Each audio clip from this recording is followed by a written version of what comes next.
that internal politics within Saudi Arabia, although there is a lot of dissent from various different sectors within the country, I don't think that that would be playing itself out in this kind of way. I think that whichever group is involved, and I'm saying group because it seems that it's not lone wolf attacks, it seems coordinated. Yeah. Whichever group is involved has a bigger agenda than just kind of internal politics within Saudi Arabia. What would that kind of agenda be? Because from the outside, it's very confusing as to what is happening. Is there a Sunni Shia element to it, maybe? I very much doubt that. I mean, one of the obvious possible suspects is the Islamic State group.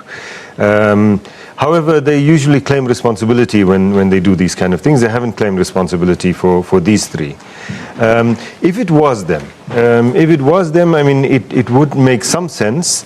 Yes, the fact that one of the bombings was in Medina is a big issue symbolically. And if it was them, then a lot of the sympathy they might have had among Muslims around the world they'd lose. Also, the fact that it was so close to the mosque itself, right outside the mosque, basically, would lose them some sympathy.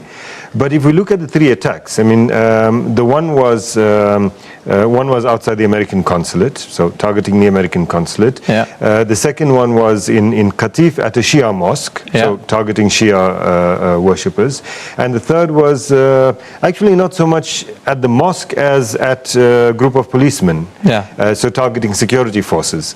All three of them seem to have some kind of significance. And if it was the Islamic State group, all three of those targets would make some sense.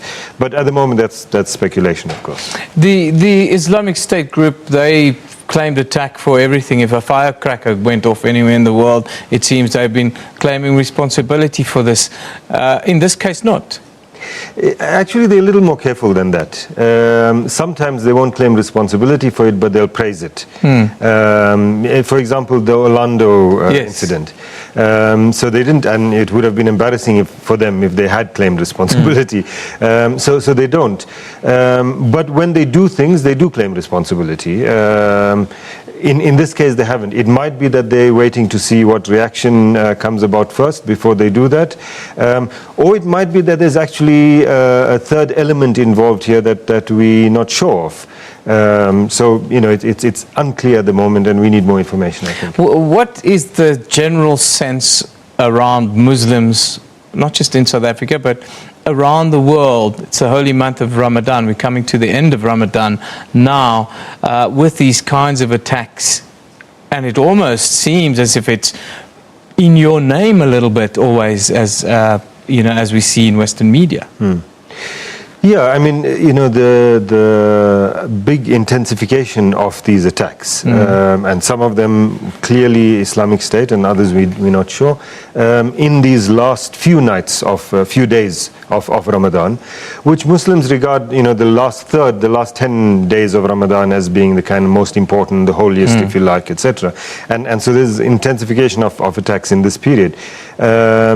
Muslims like to think that this month and this period in particular is a period of calm and peace and all of that, which is kind of disrupted by this. Yeah. And then to intensify it on the last day, basically, of Ramadan, right outside the Prophet's Mosque in Medina, it's pretty jarring for Muslims around the world. As I said, even some who might in some way support extremist agendas, including the agenda of, for example, the Islamic State group, would think twice about this particular tactic. That it was, so from a tactical perspective, it was the Islamic State or whichever other group.